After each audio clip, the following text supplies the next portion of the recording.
It's another edition of African Complementary and Alternative Medicine Africam. I am Oluwaseun Oyebade and I welcome you to another edition of Africam.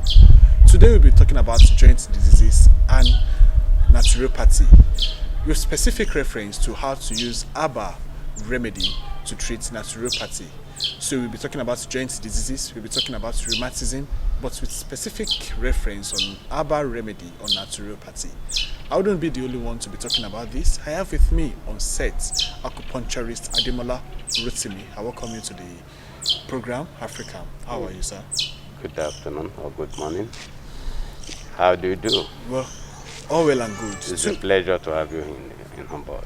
To go straight to the program, we have people talk about joint diseases, and many times people reference it to be a particular disease that bedevils the people that are of age. Now, when we talk about joint diseases, we will never even fail to talk about rheumatism and narrow it down to naturopathy. Where should we take the discussion from? Well, we have to look at it from integrated approach. Okay. There is a lot of confusion out there about what joint disease is all about. Okay. We have almost about 200 types of joint diseases that resulted in pains. And you find out that this can be grouped into three major allopathically, with two added by naturopath view. We have the inflammatory one, the non-inflammatory, and the age-related one that people believe, as you have said. Then we have the one that has to do with microbial infections, and we have the one that are climatic. What I mean by climatic is that the weather determines what it is, because there is a scientific basis for all those things. Let's take the weather for instance. If you have a cold weather, Okay. which means the barometer has gone down, there is tendency for the synovial fluid between the bone to freeze up, to increase in thickness. And there's every tendency the layers of blood passage will thicken up, Okay, when we which talk will about reduce the rate of flow of blood that can result into pains. When we talk about this climatic joint pain or joint pain that comes with climatic changes, Yes. Now, is it particular to some people that are having some underlying illness in their body system, or it can just happen It can to be anyone? general, it can be as a result of underlying ailment. But there are yastic, or what we call the risk factors. The underlying factors might be risk factors, but it's not The major. the major one. Okay, you talked about two other ones earlier. The other one I talked about was one we said inflammatory and non-inflammatory. The inflammatory one has to do with arthritis, Okay. and that has to do with rheumatoid arthritis. It is a kind of pain illness that arrives from an autoimmune. It's an autoimmune. Then we have the one that we call psoriatic arthritis. That has to do with the skin, swelling of the skin, itching, and as well as ache. Because there is difference between ache and pain. Then we have the one that is still under non-inflammatory. We have the limb, and we also have the one that's lupus, just to mention them, because that's not our focus. The main one, which is osteoarthritis, which is also non-inflammatory, is osteoarthritis, and this affects some part of the body majorly, bone deformation that results from a view of a naturopath, basically from what we eat. So coming back to the tune, which is the naturopathic view about the handling of this using herb, we have to understand what naturopathic view is all about when it comes to illness in relation to this particular joint diseases. Now, when we as we are moving into naturopathy, now this time around, I want our viewers to have this kind of information about what could be the deadly side effects if we do not pay attention to it. just to prepare themselves over what and why they need to pay attention to this particular neuropathy that we want to talk about? Well, one of the things that is very common in this world is change and growth. Growth comes with challenges. There is nobody that doesn't have pain. And pain as in neuropathies is not viewed as something that is physical. And a neuropathist view of treatment is holistic, treating the body, spirit, and soul. So when you look at this tripod understanding of diagnosis and treatment, it will help you to know that everybody should be conscious of this. Treating the body, Soul, and the spirit. and the spirit. Now that is specific to African traditional Yes. medicine. It's not. In the Ayurvedic medicine and traditional Chinese medicine, you know, Ayurvedic is India, traditional Chinese medicine is Chinese, which is my own special area, especially as an acupuncturist. They have a wider view of understanding of events that is very reasonable to every literary man. So when you are looking at it from that angle, we will be looking at it in such a way that, okay, we want to treat this person, you must understand the root cause of that ailment. Okay. It's like somebody that is walking and is bending, and you now ask, why are you bending? Straight now. You know, you are looking at the hop, you are not looking below it. The anadopathic will look into the source, starting from the cell genesis, which is from the single cell unit, which is from the mitochondrial level of a single cell. Because when you look at disease is a stage of growth. It started from the water. From water it moves to cell. From cell it moves to tissue. From tissue it moves to system before it comes to the entire body. Now to a layman that is watching us now, what can we say is naturopathy? What kind of definition or description that can we give these ailments? Well, since we have narrowed it down to naturopathy, and it's better because a naturopathy is just making use of herbs to treat people. Vegetables, scrubs, and some other things like oil, using exercise, what we call therapeutics, like acupuncture exercise, massaging, chiropractics, all these are under naturopathy. But the where confusion comes in when you mention it as an herbalism is that people look at it from contemporary understanding of an African man. Well, it's not like that. We have thrown our own culture away, imbibing the culture of the West, thereby losing everything. And that is why the focus of this program is on African contemporary and alternative medicine, to look into what is ours in particular. When we look at it from African perspective, naturopathy will be grouped into three parts again. Okay. We have the one that has to do with divination. We have the one that has to do with the spirit, spirituality, and we have the one that has to do with contemporary herbs and what we eat. So we'll be looking at this in African perspectives of what we eat. Let's move on. Definitely, what is diseases as a naturopath? When we eat and accumulate toxin in our body, and we keep on growing old, there's no way we can do it right. There is always be one way or the other that will be missing it. This is the basis of diseases. How does diseases arise from what we are eating? The accumulation of this toxin causes two major things. Bone itself, you have to know what is the major composition of bone. Bone is an alkali substance. And toxin, when you look at it at acid and alkali level, in an attempt for the body to balance up itself, it loses its alkali. That is aging. Then as time goes on, there is going to be eruption. That is degeneration.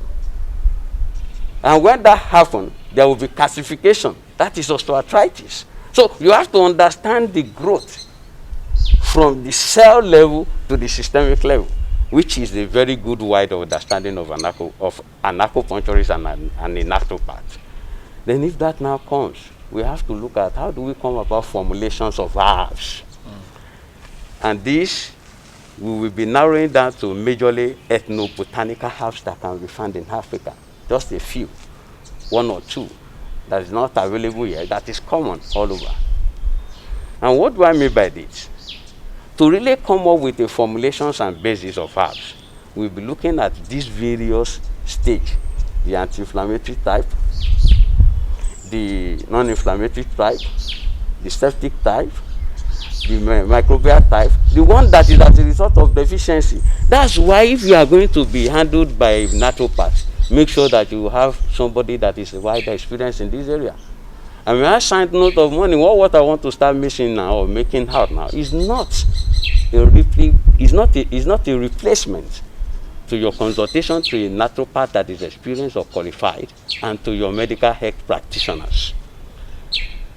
So most of the things that we'll be mentioning here, because we have done a lot of this in the house, yes, it has helped in the past.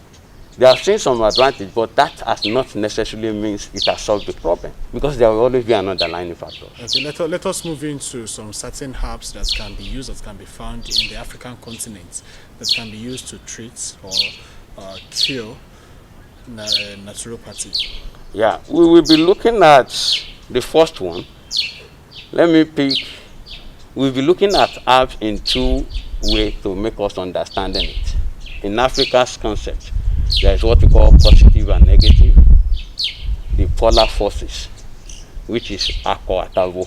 Okay. And in the contemporary traditional Chinese medicine, we call this yin and yang. If you are addressing a particular type of ailment, you cannot use the two like force. They will not attract. That's why a competent naturopath has to be consulted. And what do I mean by this? Somebody that is having a pain that is hot needs an herbs that will cool the effect, and not an herb that will aggravate. That's why some cases, even in allopathic medicine, you find them changing drugs. When in naturopathy, you have to understand the root cause. So if you're having somebody that has this, there are two areas we will look at, two major herbs as an example. The one I'm going to look at is chief pepper. Okay. Yes, it's the chief pepper. We look at chief pepper, and we look at Memodica caranta. These are herbs that can help inflammations, arthritis, that are majorly meant for pains, neuropathic pains, muscle pains, but there are bases for choosing them. The chief pepper is the hot. The Memodica caranta, which we know as agerine, and the chief pepper is bawa. Is what we help. But when I become wonder, when you go to this and say this is no, you have to understand the basis. So if somebody is having a swelling leg, you can't use hot method to treat that. So in later on we'll be coming at the place where we'll be looking at the formulation. Well, the formulation itself has to be based on the medical pharmacognosy reactions that has been understood. There are two major ingredients in these two herbs I have mentioned. Capsaicin. Capsaicin helps in two ways. It is like releasing a worm. It will stop pain by sending signal. That is the chief pepper, which is bawa, to the brain. And the brain itself that have locked up the two endowed pain-killing hormones in God that has been created by us, we remember that it's not working well, and it's going to come off with a blocker that is not hot. Or else, if it comes up with a blocker that is hot, it becomes an autoimmune. There are situations where you can misuse herb when you use it wrongly. The only advantage we have is that nature has mercy on us. It might not harm if it is detected on time. And when you find out that you are not, even your body will reject it because it's vegetable and this will just pass it out. There are some that are poisoned, and some people might not be unlucky. That's why you need to consult a naturopath. The Memodica caranta is what we call agerine here, or bitter root. You find out that this also has two chemicals, memodixin and chantin. These two chemicals are like positive and negative elements. So, in a comparative advantage, if you have the one that is not swelling. And you want to determine which one do I use. I've used swelling leg that is hot. How do you know the one that is cold in terms of inflammatory arthritis? You find out that when you move, when you want to stand, you won't be able to stand properly. Why? Because the thing has rest. But when you walk a bit, are you getting me? The thing will relieve. That's a cold nature. That determines which of the two apps you can use. Well, if we are talking of management, you have to balance the synergy, cold and hot, aqua and together at a alive particular milligrams. That's why it's not easy to come up with formulation. It's easy to just use anything, but when you are looking at it from a naturopathic view, to be able to standardize it, you have to understand better. Okay, so now the basic thing is that when it comes to naturopathy, the treatment, two things that we can find around us, they are basically so effective, and that is chili pepper, bawa, and also you talked about ejiri. So now, but the composition or the rate at which we are going to use them, it has to be specific to the individual. Not that, okay, for the fact that you use paracetamol for everybody. No. Some people is the money that they don't have in the pocket that is giving them headache. Some people is their wife that is giving them challenges. I'm sorry. Or some people is their husband that is giving them challenges. So some people, they are like follow short. So you have to be able to, it is personified.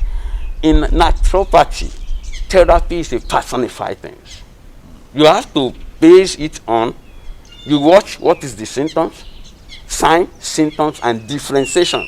No, we don't have many people that can actually treat naturopathy in Nigeria. Do you agree with this? Well, I would want to say yes, I would want to say no. We just want to appreciate the federal government for accepting the bid of traditional medicine in Nigeria presently, because there have been a lot of things going around, but with time I think it's going to be well arranged in Nigeria as well. So now you talked about the triangle that relates to African medicine and beyond African medicine, which has to do with the body, the spirit, and the soul. So now the one that we've just talked about now is related to the pain generally. The pain generally. That is, if anybody has pain, you can use that. But the type of pain, the inflammatory and the non-inflammatory, you will need some other herbs. Okay. Let's pick the inflammatory one. For inflammatory, you need an anti-inflammatory herb. The common ginger, atalekupa, is an anti-inflammatory herb that have a cold nature. Atalekupa is turmeric. Yes, turmeric. Turmeric. So ginger and turmeric. Turmeric that has a cold nature. You know, I've also used the word cold. Okay. Then we have next use thing, AC, that has a hot nature. AC. You see, this is like a next use thing. It is a leaf that have feather-like things around it, okay, that burns when you even touch it. It's different from what people call yerekwe. It's not yerekwe. Are you getting me? So this one, you are now relating with inflammations, not a pain. The source of that inflammation. If it is half, if it is hot, if it is cold. If it is hot, you use turmeric. If it is cold, you use next use thing. If you are talking of the bacteriological aspect of arthritis, you have hot antimicrobial and antiviral herbs that we addressed it in the period of cold, and we have the one that is cold that we address it in the period of hot. So when you eat, that's why God created season. That's why God created season. At each seasons of the year, there are relatives, natural herbs that speaks and that can take care of human based on their understanding. Now, well, we've just talked about the composition of what can be used, but making a particular reference to you meeting someone that has better understanding of the drug administration or the herbal medicine administration, and also someone that will be able to understudy the major cause of whatsoever ailments that one is facing in particular. Now, to talk about traditional medicine in general, what would be your advocacy? What are you going to talk about? The treatment of sickness and ailments in African setting. The Western medicine taking over what we have, that is making us to be less focused. What will be your major, let me not say argument, but your advocacy? My advocacy first is very simple. Thank God. God has taken us back to let us know that we have to go back to what one writer, is a naturopath, and know there's one that wrote the first book, and I think it's 1868, Jethro Carlos, where he said, everybody will come back one day to the Garden of Eden, where we have mixed it. We mixed it when the alchemists synthesize herbs, chemicals from herbs. That's where we mix it. Except we go back to that. My advocacy is that we go back to drawing board, especially in Africa. Because a lot of conspiracy theory, especially at this moment, is on ground. And how do we go by it? We have seen a situation where a king, a respected king, who is the head of Orisha in Africa, Oni of Ife, I draw my caption, came off with some things. We have seen a situation where a father who is one of my mentors, Reverend Father Amstel Adodo of Paksava, have come up with the formulations. We have seen a situation where we, that are also practitioners, as the Secretary General of NAM Champion in your state, we are working sleepless night, thinking and brainstorming presently, and the formula has been derived. How do we go about it? The politician dares, the money bags dares, that want to steal Nigerian money are coming up with various theories. So, possibility is that when it comes to African medicine, the practitioners are fully ready to take charge. I want to tell you, more than fully ready. If you look at what NAFDAN have done, if you look at what NAFTMP have done, and if you look at what was done on the national coverage 2-3 days ago, where the NAFDAN director was invited, the NAFTMP chairman, president national was invited, and they picked people from all the areas of the countries that we have in terms of regionals, and they brainstorm. Thank God, my advocacy was raised on that day, is that if we can raise awareness of planting rice, and supported by Central Bank at this particular moment in Nigeria, should also come on board to make sure that we will be able to plant. It is now very certain. Look at what are they using in America. I have an opportunity to have somebody that have exported or that have sent some of our herbs to here. And peradventure was that person was having a crisis of the moment. I'm sorry, because it's not a crisis of the moment, which is coded, because that thing has not been scientifically and clinically proven. But from that person that the thing was sent to Athens, the person recovered just with one tea. And the composition of that tea was just formulated instantly, because I already had the information of what was happening in Italy from a friend and a colleague. And the person went to our office in Greece. And I can tell you up to today, people are buying that tea. Well, let that be a wrap on African contemporary and alternative medicine for today. I'm sure you, my dear viewers, you've been able to enjoy this knowledge that has been dished out from Acupuncturist Ademola Rotimi. We've been able to gain much from a wealth of experience. Thank you for sharing much with us, sir. It's a pleasure. I'm very delighted and grateful, sir. Till another edition when we'll be coming your way with another exciting topic and an educated guest. Stay tuned to Impact Africa Television. I am Oluwaseun Oyebade.